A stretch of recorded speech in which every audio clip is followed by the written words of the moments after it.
Hi, this is Sebastiano Tronto, and you're listening to episode 70. Hi, this is Daniel Goodman. Dylan Wang from JPerm. Ian Scheffler. Shiva Mansur from India. This is Alex from Z3 Cubing. What's up, guys? This is Jaden McNeil from Australia, and you're listening to the Corner Cutter Podcast. Hey, welcome to the Corner Cutter Podcast. Podcasting since 2014 and cubing since 2015. I'm your host, Josh, and this is the most consistent speed cubing podcast dedicated to entertain and educate you with in-depth conversations with cubers from all across the sport.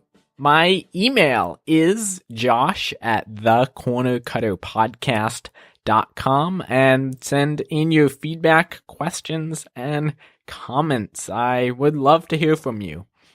Today, we definitely have a interesting conversation with Sebastiano Tronto, and he currently holds the FMC mean world record. He's actually tied, and he's in tied for second place for single. So he's the one that just got the record a couple weeks ago. Sebastiano is also very good at the blind events, and he is looking for a European record coming up pretty shortly. So hopefully he can get that at one of the next competitions. So I won't hold you guys any longer. Let's jump into the conversation with Sebastiano.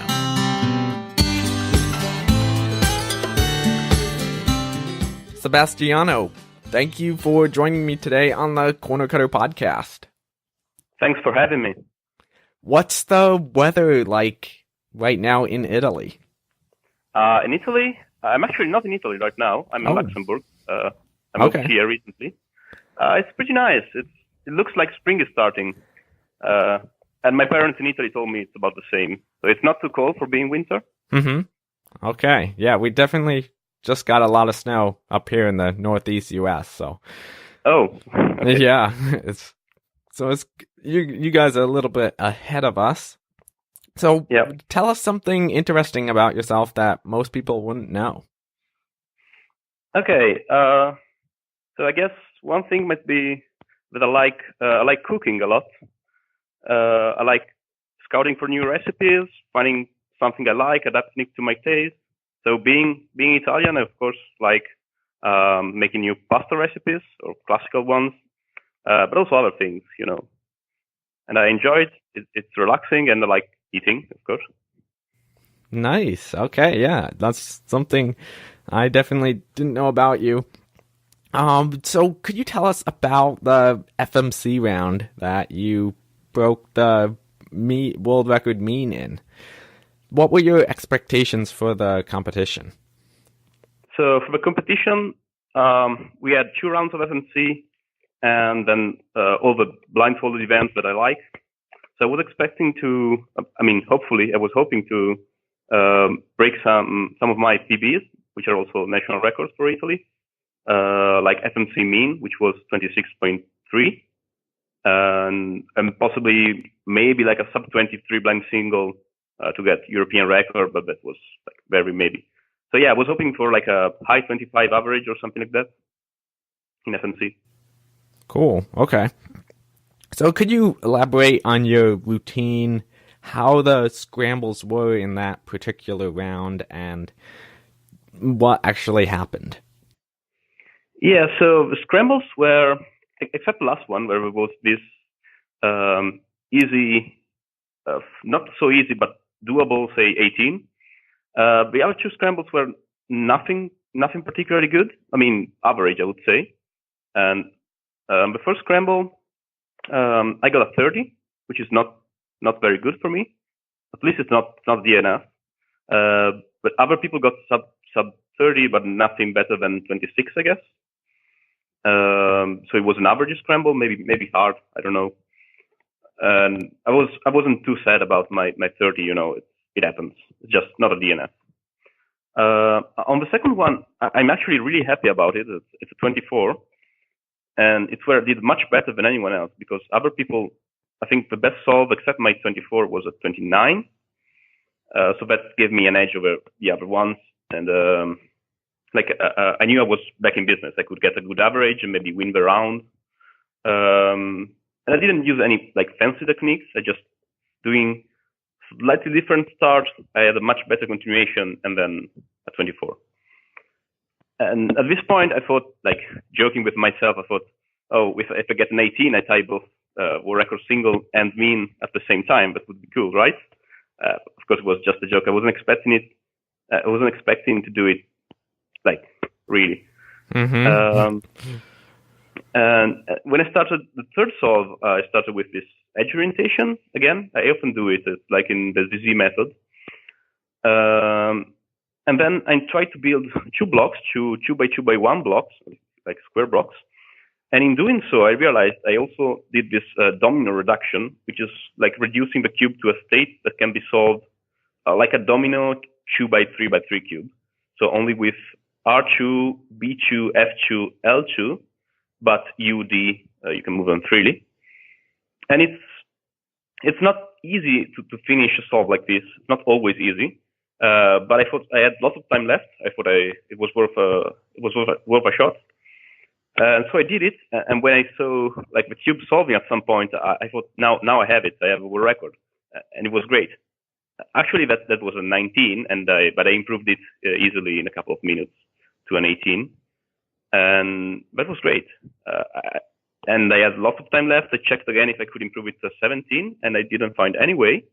In the end, I found out Harry Savage got a 17, so it was possible, but I couldn't find it. So I'm happy with it.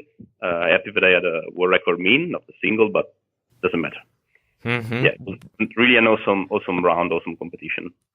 During this round, you could see all the other competitors, right? Yeah.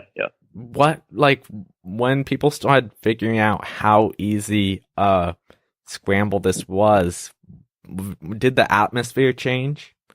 No, actually, people didn't, like, it wasn't really that easy. Like, only 3 of us found that sub-20 solution, and all different solutions. So it wasn't like an obvious solution. It was this obvious start, but then you needed some skill to finish it. And I was the first one, I guess, to find that solution, to realize that it was possible to get a sub-20. Because Harry, I think he found it in 45 minutes, is 17. So it wasn't really like an obviously easy scramble, but it was a decently easy to find sub-20 solution. Yeah. So. Okay, so like, I guess an easier scramble for the people good at FMC like yourself. Yeah, and even there was one very good FMCer, Fabius Wandt. He placed second in the final. He couldn't find this sub-20 solve. So even if you're good, it was not so obvious. Mm-hmm. Okay. When you found that it was going to be sub-20, did you start getting really excited, really nervous? What was that like? Yeah, I was really excited, but I had lots of time left. So I had all the time to like calm down, figure out, okay, what did I do? Because I didn't write down immediately my solution. So, okay, think about it. What did you do? Now you don't have to lose the solution. You have to write it down. Okay, scramble again, find again the solution, write it down. And yeah, I was really excited, but I had all the time I needed to calm down, write my solution, check it, and hand it in. It was awesome, yeah. Yeah, that's great that you had a lot of time, because let's say you had found that at 45 or 50 minutes. It might have been a little bit harder, right? Yeah, sure. And maybe I wouldn't have found the 18, because as I said, the first solution I found was 19. And maybe due to pressure and other things, I possibly wouldn't have found the 18. No world record. Mm-hmm. So when you did end up getting the 18, were you like, and you knew that you had broken the FMC mean world record, what were you feeling then? I was, of course I was really happy, and I was surprised as well, because I didn't expect it before going to the competition, and I certainly didn't expect it before, like, the first attempt where I got 30.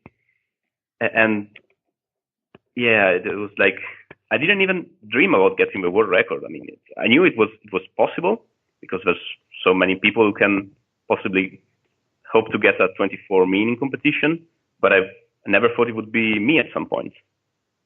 So yeah, it was unexpected, and I was very happy. Nice. What do you have like a specific routine you do before the event, or like to just gather yourself together or anything like that? Nothing special, I guess.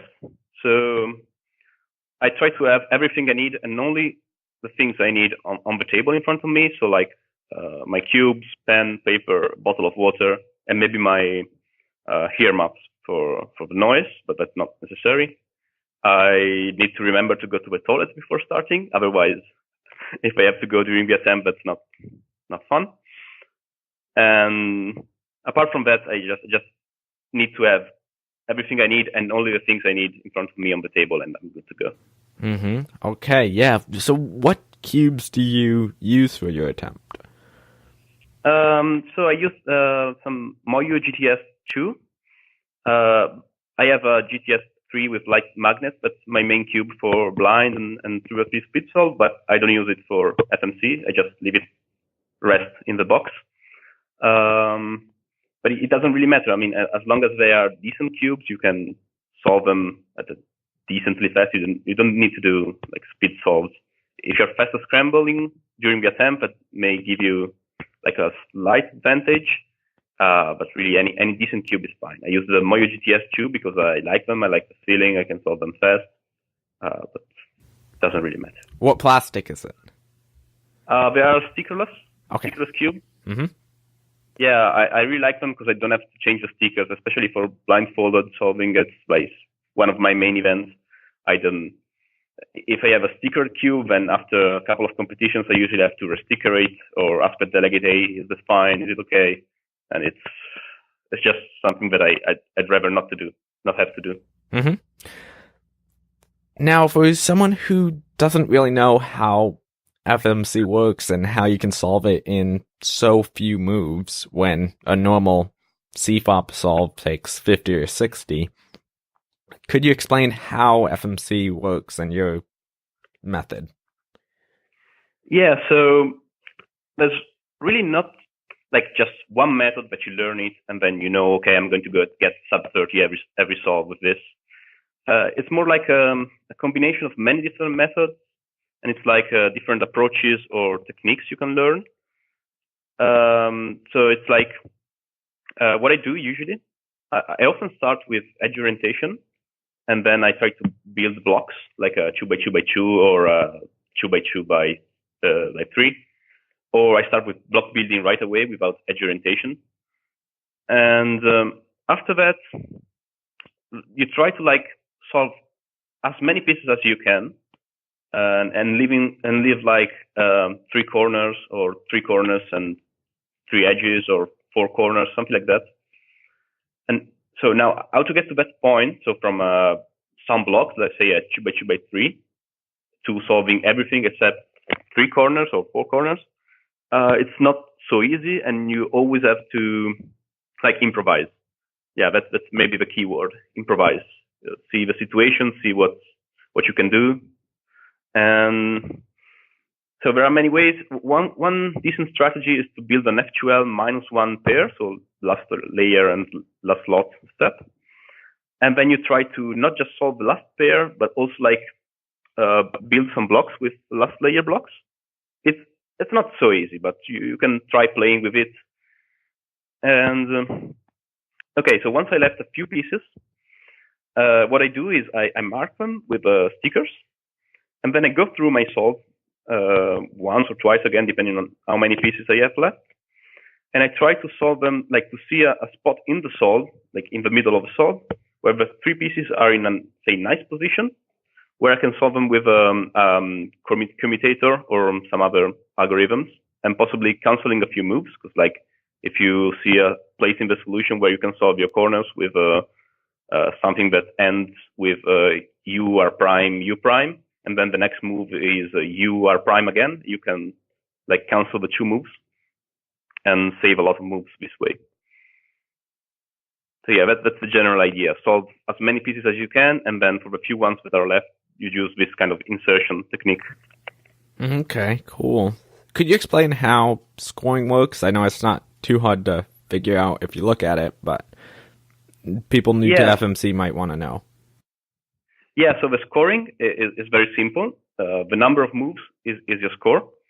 So basically, moves are counted with the standard HTM metric, so half turn metric. Any move like U, D, R, but also 180 degrees move like R2, D2, they all count as one move. Rotations like Y, Z, you can use them, but they don't count as moves. And inner layer moves like M, S, I think they're not allowed now. They used to be allowed and they counted as two moves, but now for simplicity of the grader, you just cannot use them. If you want to use M, you have to write instead R, L prime or something like that. Yeah. Okay. And then for how your mean is calculated, it's so it's a big competitions like championships or dedicated competitions. It's a mean of 3 format. So you do 3 attempts. Each one is 1 hour. You get 3 solutions, and then the mean of the 3 attempts is your score. If you get 1 DNF, for example, say you make a mistake in writing down your solution, then you get a DNF mean. So you have to pay attention that you actually write down the right moves. You don't forget primes or things like that. Mm-hmm. Okay. And would you ever like to see FMC to move into an average of 5 format? I don't know. I guess technically it would be a bit better for like avoiding luck influencing too much the result, the outcome. But on the other end, it's like 5 attempts. It's maybe too much for a competition. Like 3 is already difficult to sneak in a schedule. But like for a big championship, it's definitely better because you want your champion to be defined only by luck. But I don't know, 5 attempts, it would be a cool possibility, maybe for like a dedicated world championship where in the future where people are so specialized that people who do FMC don't do our events and they just go for 5 FMC attempts. But on the end, no, I think for now I'm fine with mean of 3. Mm-hmm. It's okay. Okay. Do you have any FMC pet peeves, that stuff that just really annoys you or anything like that? Yeah, something like if during an attempt, either official or for an, say, online competition, if at some point, say after 30 or 40 minutes, I don't have a solution written down and I'm rushing, then I tend to make mistakes in writing down things, in scrambling, and that makes me even more frustrated, and so I make more mistakes, and that's really, really annoying because I waste a lot of time on mis-scrambling and writing down things wrong, and every time I do it, I get more frustrated and I do it more, so it's really not great. Mm-hmm. Yeah, definitely. Let's see. So, how did you get introduced to cubing? What's your story? Okay, it's kind of like 2 stories, because at first, when I was a child, say I was 9 or 10, I had 1 or 2 of these Rubik's cubes in my house. I think only 1. And my mom, she used to know how to solve it. She learned in the 80s when it came out. And she taught me her method, but there was like one missing step. For the last layer, she didn't remember how to do the edge orientation part. So I could solve it 1 out of 12 times with this method. And if I reach the last layer, so I built the F2L, like a normal layer by layer method, beginner's method. And then I reached the last layer, and if I had some unoriented edge, then I would just start again from another F2L side and try again until I got the edges oriented, and then I could finish it. So it was kind of a stupid way to solve it, and it didn't work every time. But in say 10 to 20 minutes, I could solve it. Where did she learn how to solve it? I think one of those like booklets you could find like in the 80s. Uh-huh. It was like there was no internet back then, but people like found this tutorial somewhere and they shared it, passing it hand by hand. Yeah, so that was the first part, but I never cared too much about the cube back then. And then when I was 14, I guess, I started again. And I was interested in how to solve it fast, so I looked up on YouTube. It was 2008. I looked up on YouTube tutorials on the CFOP method, so I got going. I got like sub 1 average, sub 1 minute average for classic 3x3 speed solve. That's not much, but when you start, that's about the time people have. And then, then I started practicing. I got down to 40 seconds. Then I started practicing one-handed, I think. And at some point in 2010, I started doing blindfolded. And I didn't know much about competitions. It was something that I knew there were competitions and records and things like that, but I wasn't really interested. Like solving the cube was something that I did for myself. It's a nice hobby. It's interesting. You see yourself improving. I was getting good with 3 blind. And the national record was around 1 minute, like 1:03 or something. And I posted on the Italian forum 1:18 solve and asking for advice, like how can I get faster? And one of the top 3 blinders in Italy at the time, he replied to me, I remember, yes, I do have a piece of advice for you. Come to a competition. What are you waiting for? And I was like, oh, I never thought about it. I should go. Yeah, I guess I should go. And I went to one. I didn't have 3 blind, of course, but it doesn't matter. But it was fun. So I kept going. I kept going to competitions, and I kept improving, and it was a lot of fun. Nice. Yeah, it seems like a lot of people have a hard time getting over that step of going to the first comp. There can be many different reasons, like I'm too slow. I like your reason. Why do you think that is? That many people, I don't know. I think, in many, say, sports or hobbies or activities, competitions are like, I don't know, maybe a hard environment. It's like you go there and you are competing against the others, and you have to, some people have to win. They're not your friends; they're your opponents in this competition. But cubing is not like that, and people from outside don't know this. Maybe cubing is more like you go there, you have friends who do the same thing as you do. How cool is that? And then there's also this competition, and the faster gets maybe a medal or something. But yeah. I guess it's that people don't know how nice the community is. Yeah. Mm-hmm. Over your years of your cubing journey, what have you found the hardest aspect of cubing to overcome? Yeah, I think that would be pressure during competitions. Not for FNC, that's quite easy. As I said, for example, in the world record, I had a lot of time left to write down my solution. But for blindfolders especially, or for any event where I practice and I care about, like I have a lot of pressure, and I cannot solve as fast as I do at home. I used not to, because, like, for example, for 3 blinds, as I said, when I started going to competitions, I was close to national record level. And I've been for so long without getting the record because I would panic during competition. I mean, not really panic, but underperform and not get the times I was used to.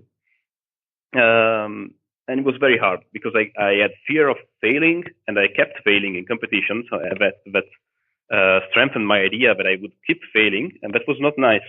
But at some point, I got it. I got national record for 3 blind, and then I kept doing, like, kept getting good accomplishments. Like I got a world championship podium in FNC in 2017, and I went to 3 blind final, and I did decently.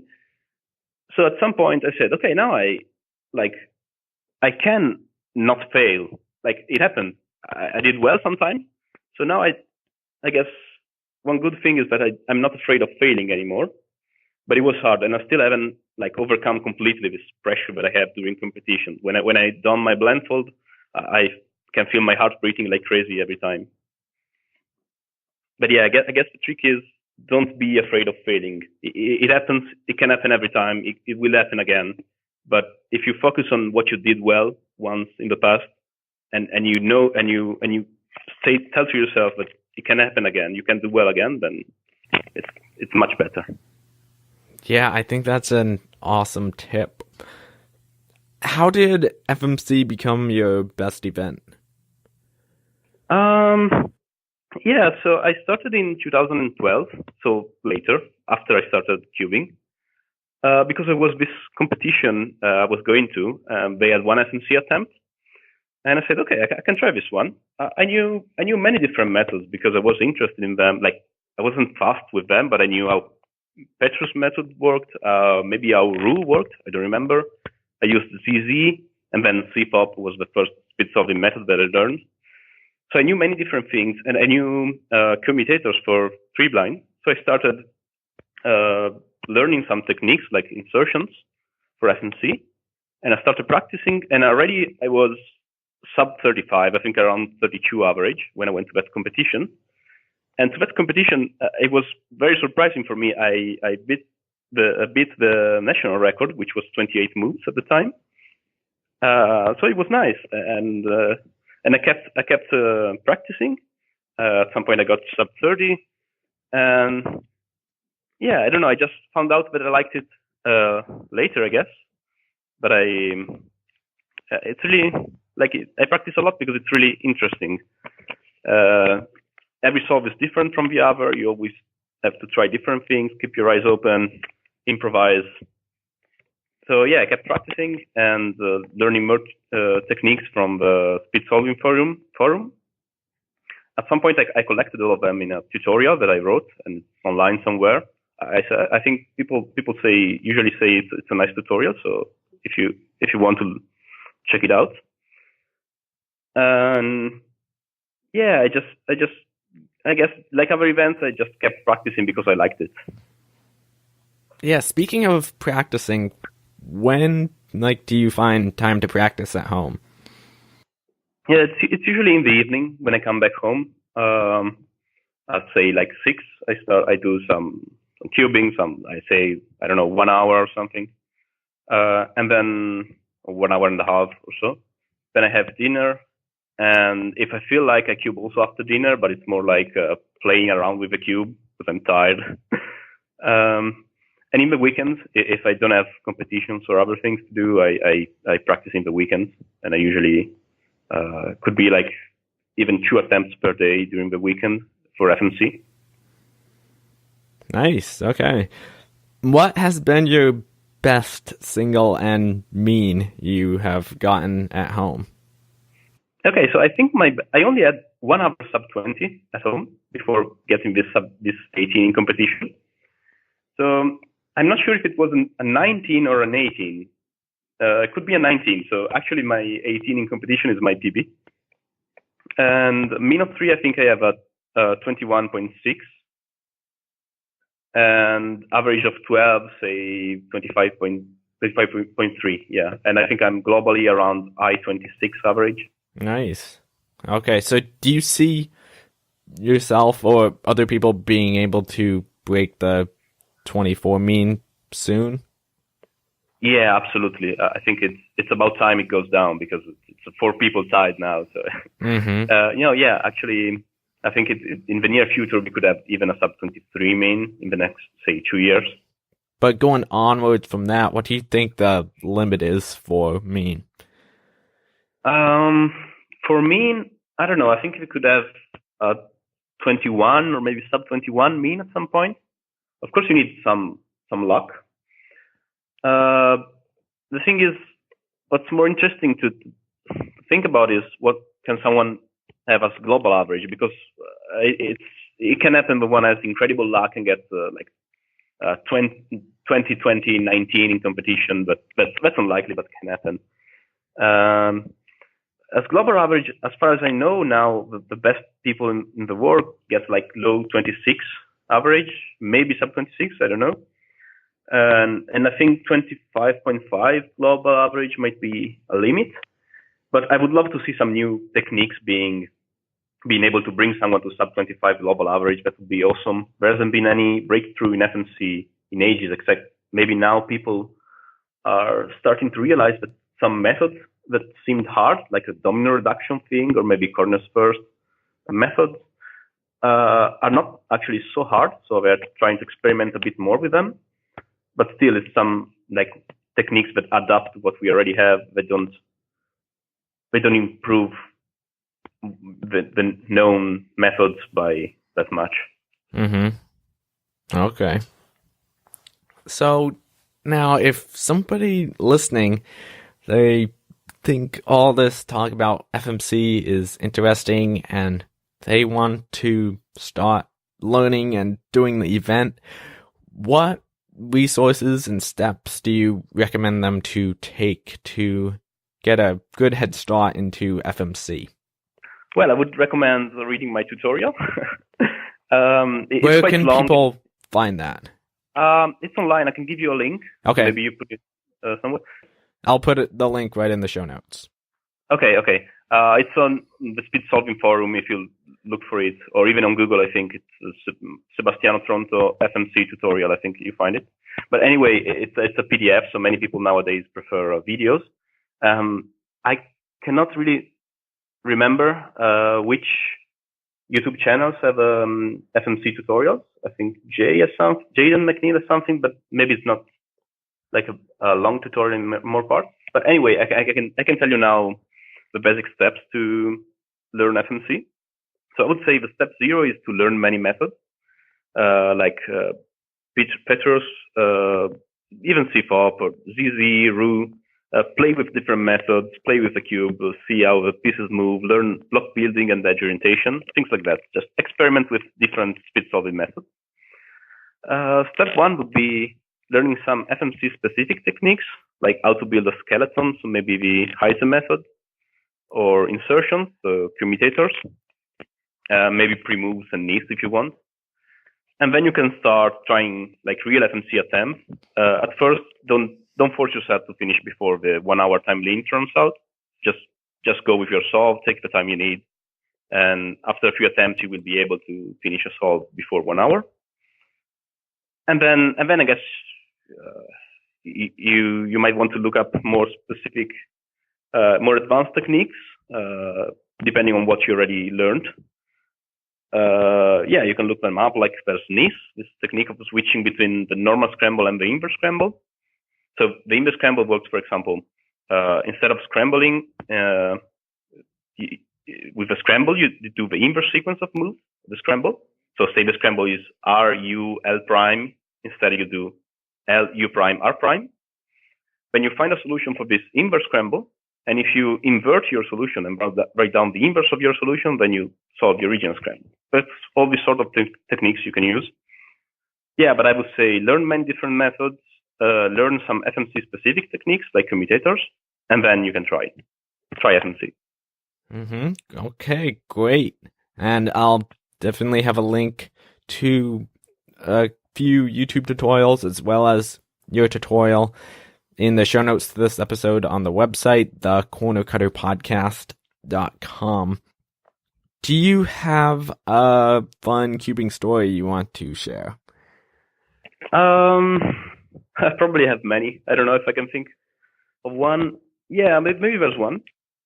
So I was at this competition/exhibition they had. It was in Paris, and they called some cubers from all over Europe to have like a nice show for the audience. And I was called because I was decent at blind. And so at dinner that night, there were Mats Valk, Cornelius Dickmann, and Michał Pleskovic on the table. And at some point, Mats Valk took a cube, he scrambled it, and put it in the middle of the table. And he said, now, nobody can touch the cube. If somebody touches the cube, then they owe me a beer.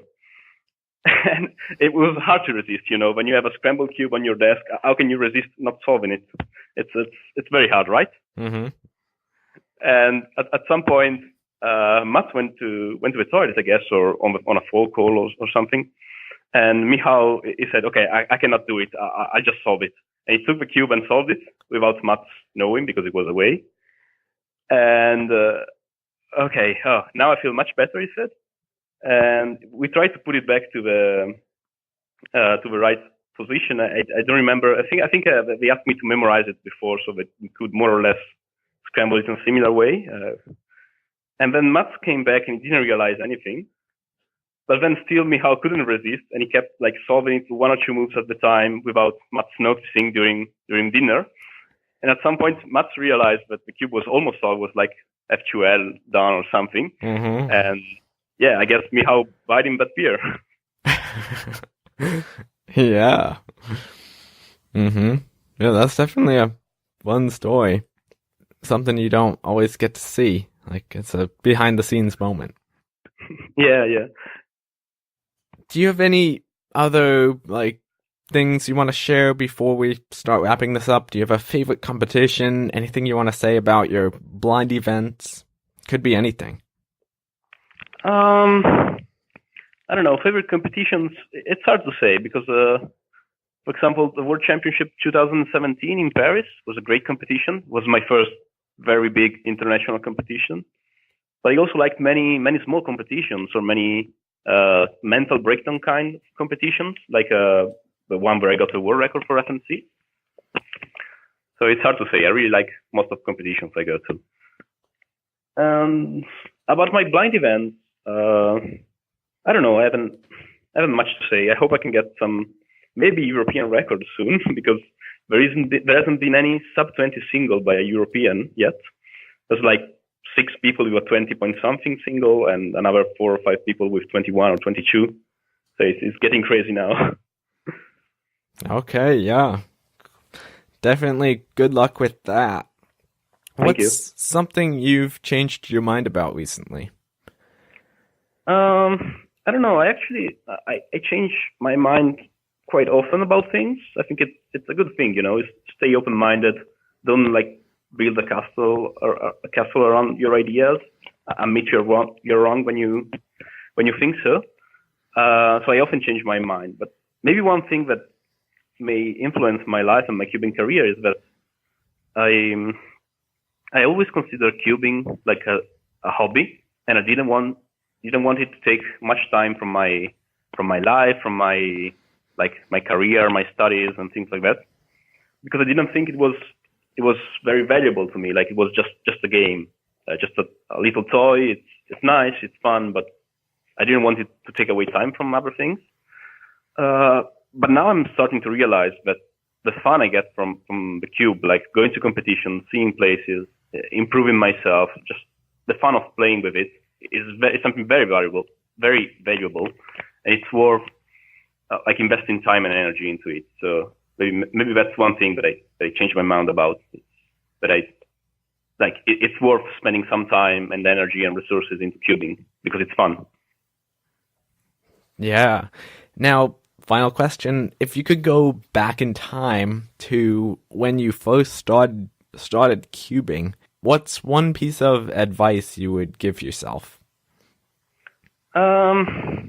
I don't know. I haven't much to say actually. Just keep going. You're going to have a lot of fun with it. Maybe go to competitions. Yeah, go to competitions. Okay. Yeah, I like it. Sebastiano, thank you so much for taking the time to come on the Corner Cutter podcast today. Thank you. Thank you for having me.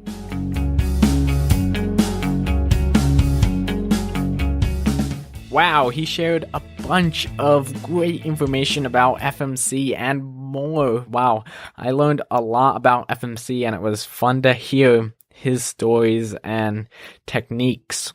I know this audio quality wasn't standard for the Corner Cutter podcast, but when you're halfway across the world, I think it's okay to get a little less audio quality, although I did try my hardest to get both of us set up well. So definitely not standard, but it's not like super bad audio either.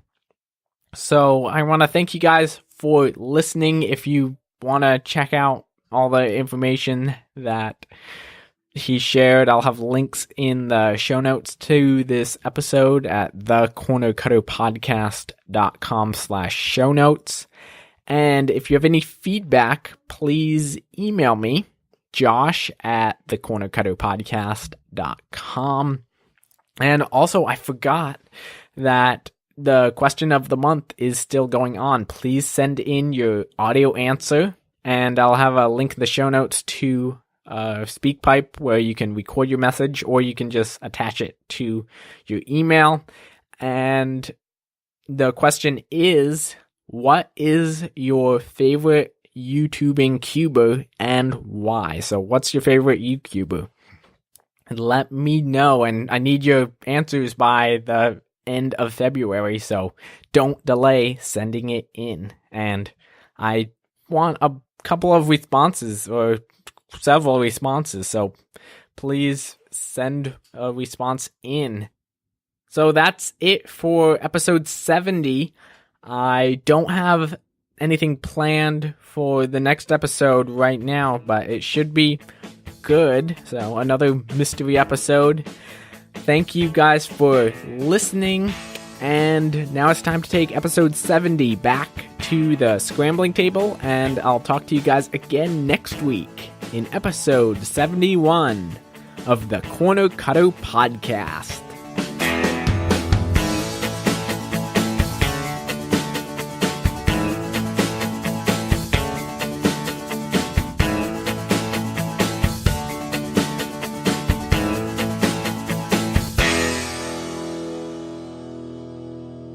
Shout out to Simon, who already sent in his answer to question of the month.